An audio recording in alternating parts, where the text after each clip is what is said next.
Hello అందరికీ నమస్తే. Welcome back. ఈరోజు మీకు గ్యాంగ్ వర్క్ మీద ఎలా ఉంటదో మీకు చూపియబోతున్నా.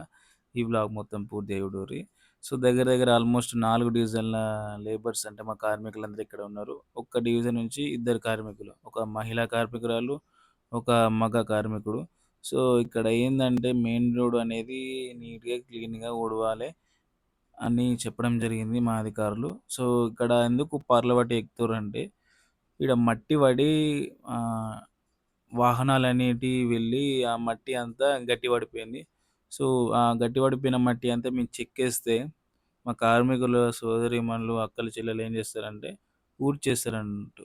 సో, ఊడ్చేసినంక రోడ్ అనేది ఇట్లా నీట్‌గా కనబడుతది. సో, ఈ నీట్‌గా కనబడగానే మీదికెళ్ళి ఏం చేస్తుర్రంటే జెట్ మిషన్ పెట్టి మొత్తం రోడ్ అంతా నీట్‌గా క్లీన్‌గా చేస్తుర్రు. ఎందుకంటే వీఐపీలు, వీవీఐపీలు వస్తారు కాబట్టి. సో, ఈ వ్లాగ్‌కి ఇంతే. థాంక్స్ నమస్తే.